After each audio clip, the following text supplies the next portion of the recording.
Hey everybody, welcome back to the channel where we review anything and everything.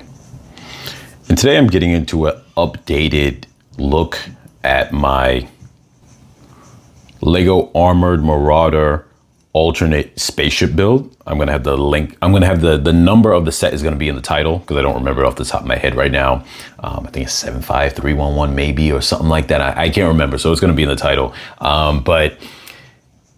And I'm gonna if it still exists, I'm gonna have the link in the description down below for you guys to purchase this set on Amazon if it still exists there, the original form. But at this point now, they're very far in between. It's been a long time for me doing an update on this. I've been meaning to do an update for a long time and never had a chance to get around to it. And recently I was able to get around to it. So I'm gonna attach a couple of photos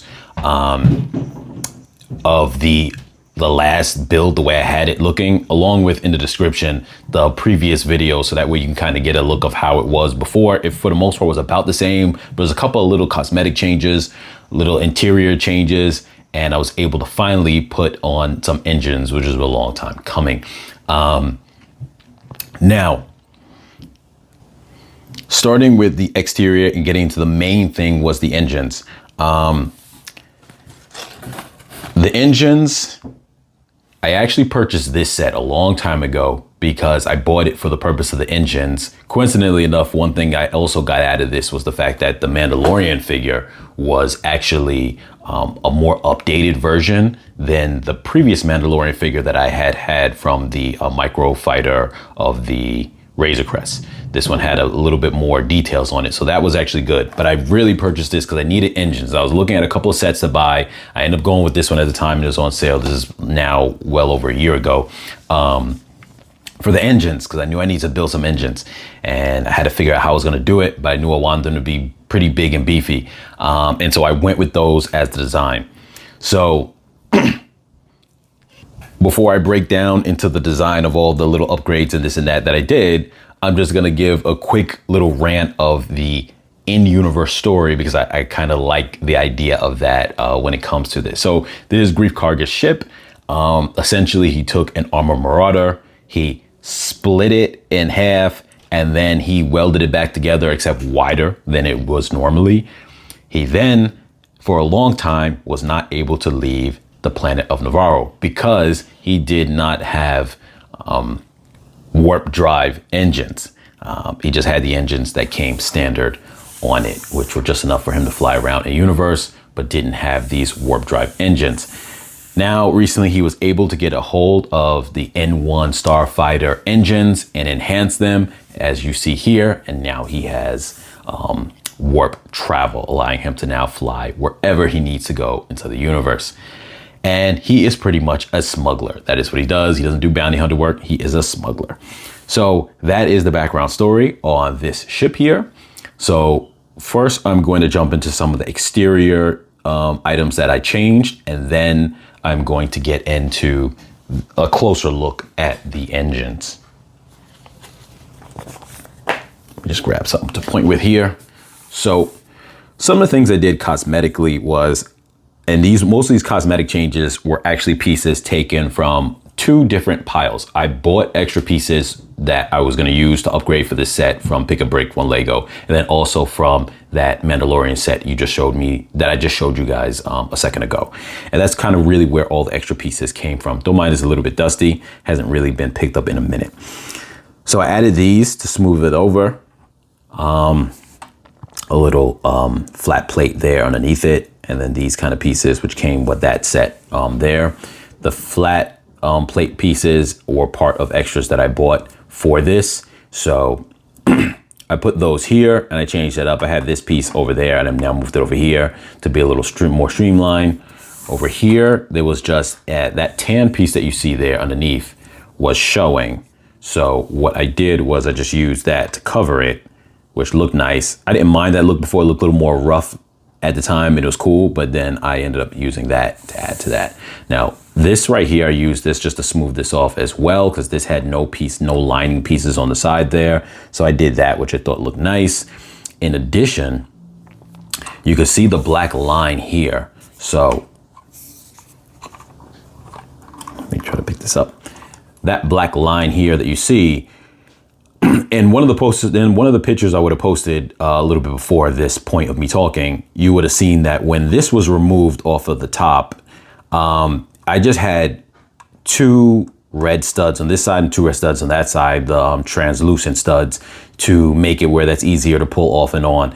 I had ordered a set of pieces specifically to be able to do that kind of, what is the term again, jumper plates, so that way it could come on and off easy. So I was able to do that on both sides. And in addition to that, and you'll see this later when I remove this, but I was able to strengthen the connection of this piece here, which were extra walls added to the build in general. Obviously from the last video, they were there, connecting with this line. So this wall here is separate from this wall here, from that point. This is a set of bricks and a separate. These jumper plates now able to kind of attach that, giving more reinforcement to that. So that was actually great. So that was for the most part all of the external add-ons. The only other thing I'm gonna make mention to is he now has 3 thermal detonators here, specialized thermal detonators here, that he's holding as cargo.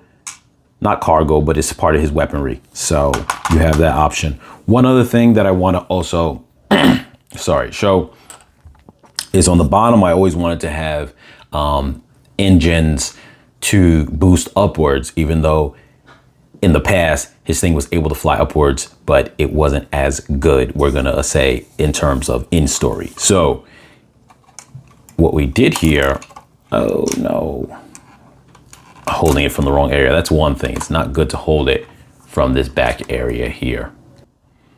This spot here has always been the weak point of holding it, and anywhere else then it's fine, but you just naturally always gravitate to holding it in that area, and that's always been a weak point.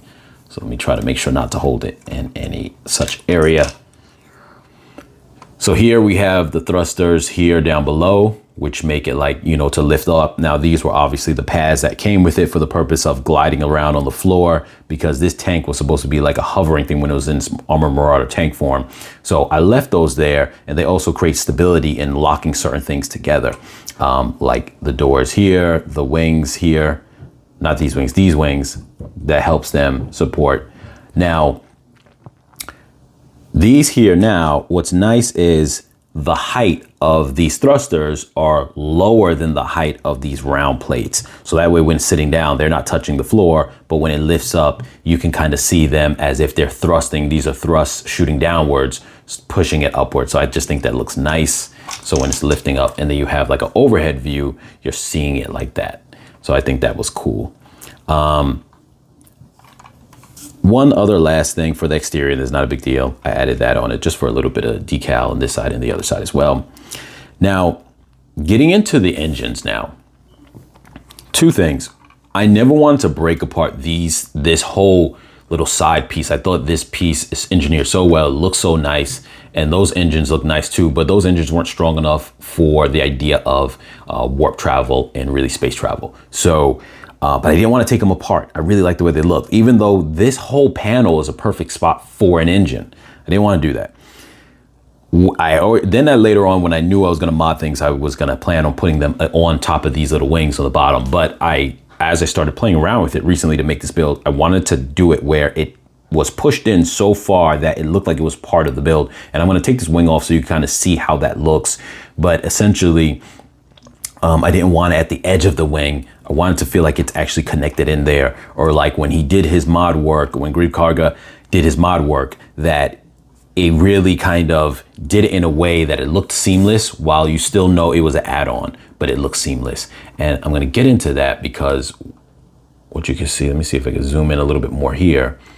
I used a cheese slope plate. It's not focusing where I wanted to. There we go. A cheese slope plate.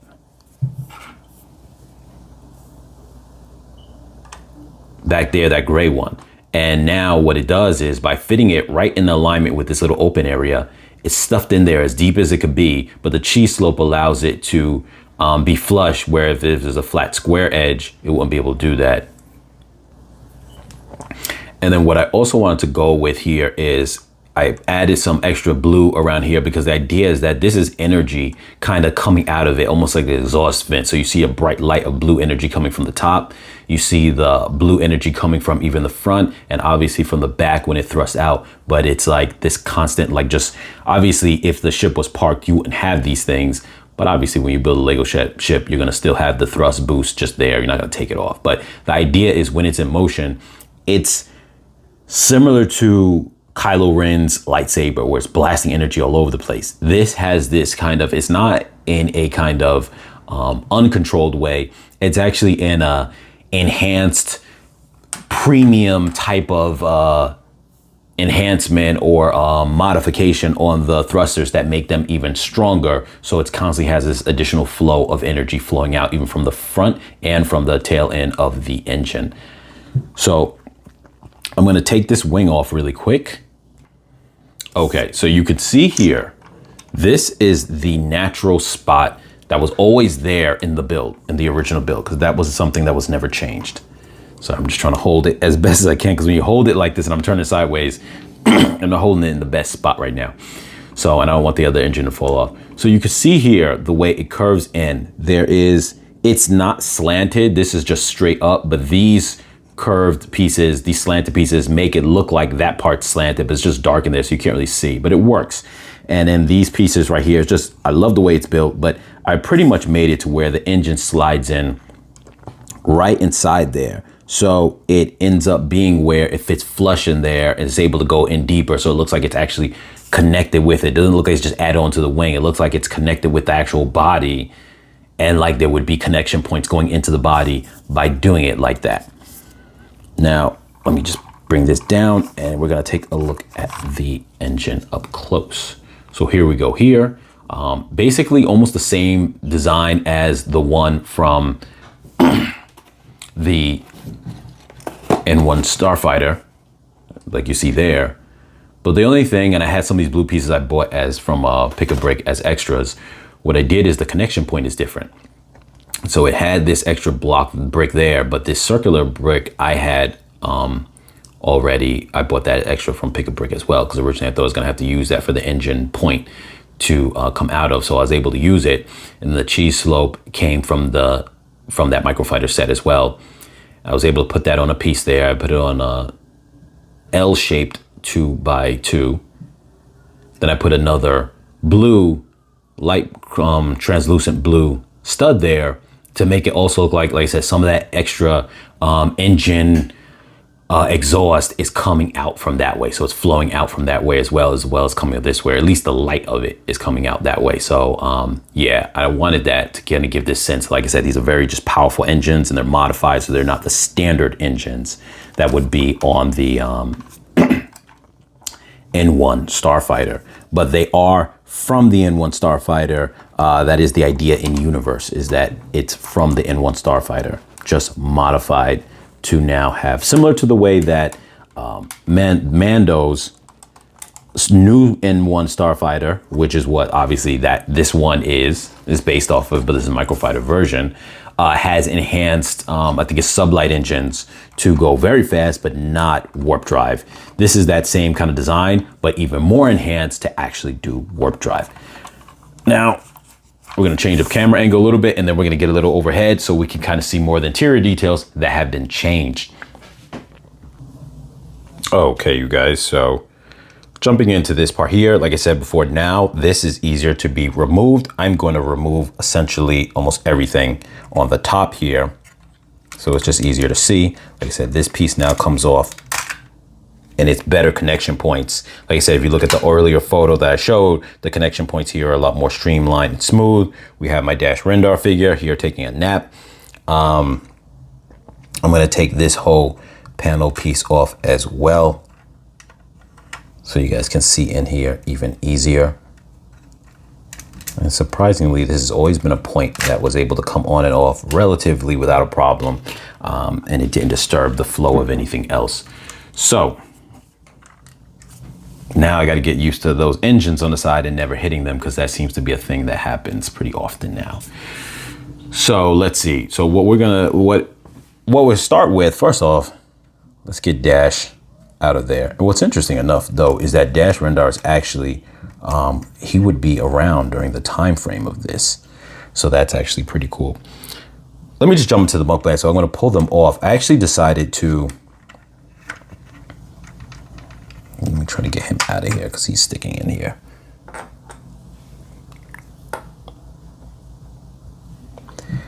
So the bunk bed design. So what's interesting is these parts here, I had ordered them over a year ago, probably longer than that, off Pick a Brick, to be as my beds that I was going to use for this build. But I didn't know how I was going to incorporate them or if I was going to use them for just another kind of build. But originally the intent was for this. It was part of 2 orders I had did for this.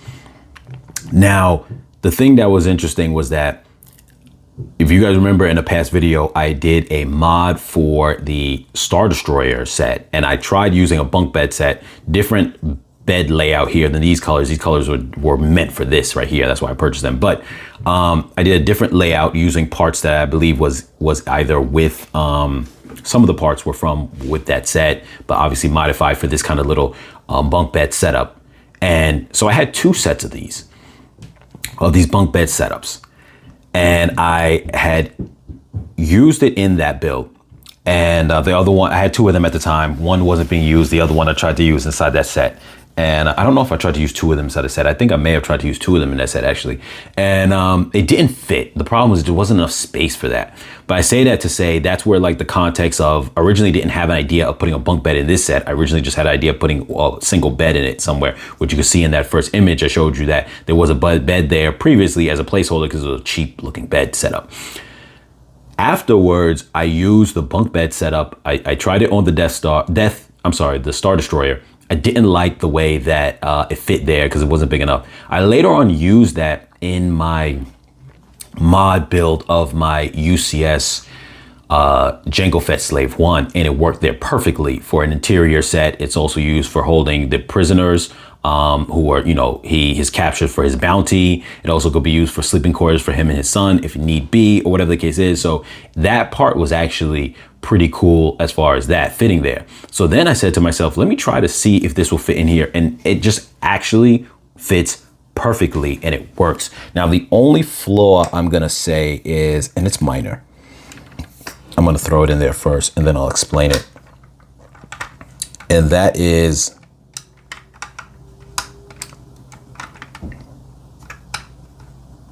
make sure this thing aligns correctly, because sometimes we're dropping these in, they're not aligning in correctly to where they're stable. I don't know why this is.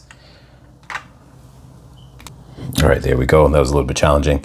So you could see here that little stud right there. I use that to give support to make the gray and the black connect hard, because underneath there's a beam that connects them, but connects all these pieces like a long beam that gives it extra fortification. But on the top, I wanted to have that as well. So when I spin this around and we look at the bunk bed from that end, you can see that that piece there kind of gets inside the way a little bit. So this gets pushed back, and what happens is it makes this one stud of it go into the cargo area. But the reason why I don't want to, I can move that too and push this forward. I don't want to then take that. I want that support there, but I want to move that to the middle because I think it becomes more of an eyesore. So the back piece of that takes up into the cargo space. But the reason why it's not that big of a deal is because it's seamless here. It doesn't make it look like, it just makes it look like an extension of like a wall. So it's not too bad in that regards. Now, I actually thought about putting, I experimented with this before. It would have been blocking that doorway, but put a little kind of table that has like a little, like a stove and like a water type of fountain thing, like a sink type of thing. But it ended up making this doorway not close completely. And even though you didn't notice it, but if you look at closer examination, the bottom piece didn't come in all the way. And I didn't want to take up too much room over here. So I left it as, it's not going to have that feature. That's fine. The table, I didn't change much other than I just added some drinks and I added a little plant. So we got a little plant on the table, some drinks. So that's like a sitting area where people could sit. One of the great things about this build that was naturally always a part of this build was the fact that you have those indentation type of walls built into it. So that makes it perfect to build the bed and seats near there, because then people's arms will go right into those slots and making it not a problem.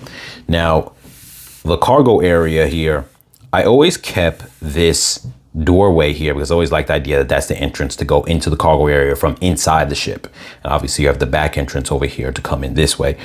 I stuffed it with a bunch of different cargo stuff. So let's see what he is holding in his cargo.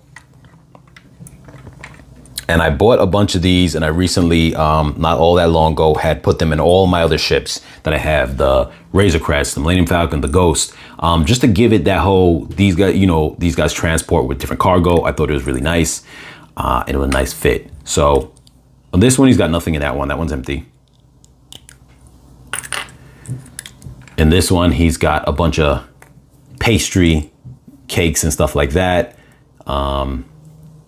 Cookies, chocolate fudge something, and another one. So that could be either for if he needs it for trade, or maybe he just stores it for himself to eat, as you know, if he just wants a snack. And I decided, since I'm not, this build doesn't have a kitchen included in it, and it wasn't really big enough to really do that. He kind of could, but it's just less practical. I decided he's going to just pick up food when he needs to, put it in his storage area, and then that's how he'll eat, including like his drinks that you see out there. So he's going to be more of one of those ships that he's not going to have the rations to stay out in space for a long time, but obviously he'll make his landings a certain planet. He probably will have enough rations to last him in space maybe a good 3 days before having to make a stop, which is suitable for this ship's type of size. So let me try to get this piece off if I can without a hassle, because it's a little hard. I want to take the top off without actually taking the whole basket off and out of this space. Here we go. So here I have this in it, and that's just ammo for his blasters. So that is just simply, we'll call them like energy, I don't know, whatever you want to consider that they use for their blasters, because that's for his stud shooters, and he's obviously got 4 stud shooters total. Now on this side, we have another one of these in this side compartment, which is where it naturally went in the first place. I moved this one from this side so I could put those little thermal grenades there. Also in this basket here is his weapons container. Now he already has one little blaster on him. He's sitting in the front seat area here. Let me just show that. And nothing's changed there. He still's got his one little blaster on hand right now. This is tiny blaster he's gonna hold on his hand. I think he had another small blaster that came with the set, and I think I lost it, unfortunately.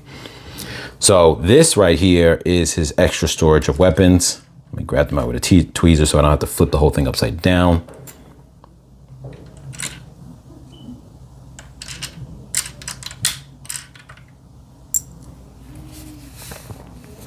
And so what he has in here is this more larger blaster.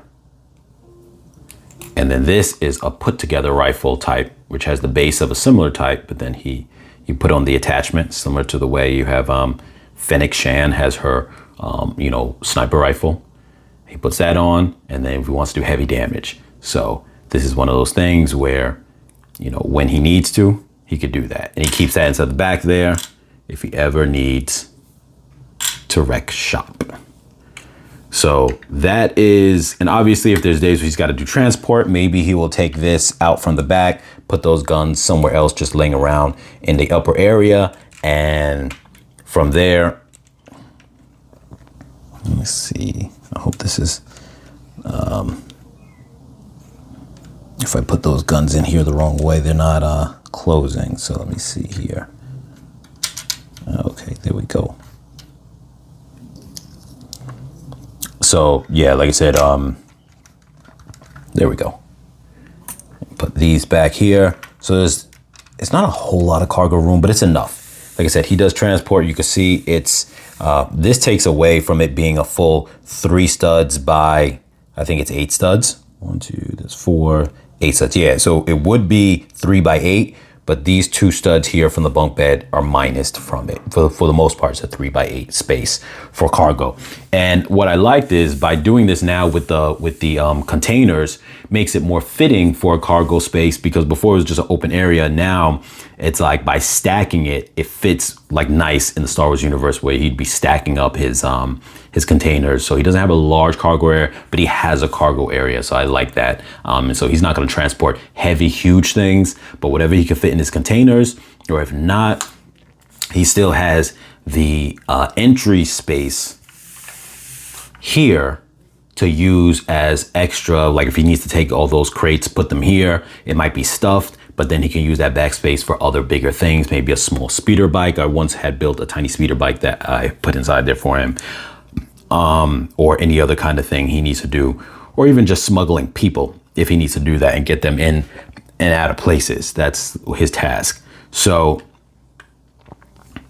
these are the points of entry on here. Let me close this up because it makes it easier for me to open these points, because they don't open well when this is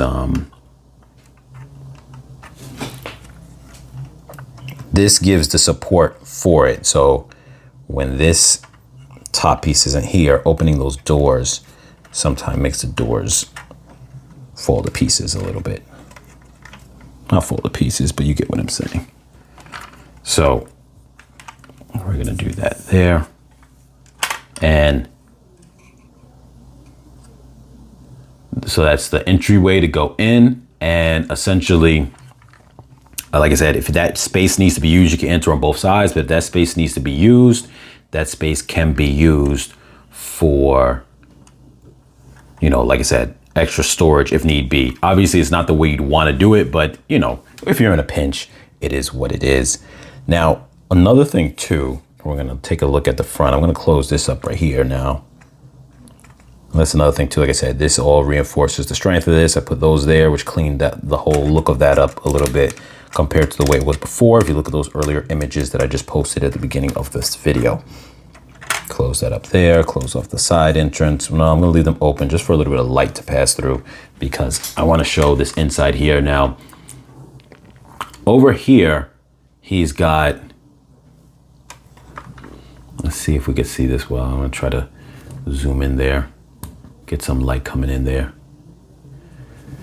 So, you can't see it that well, but on each side right there, there is like a little black plate there, and the same on that side.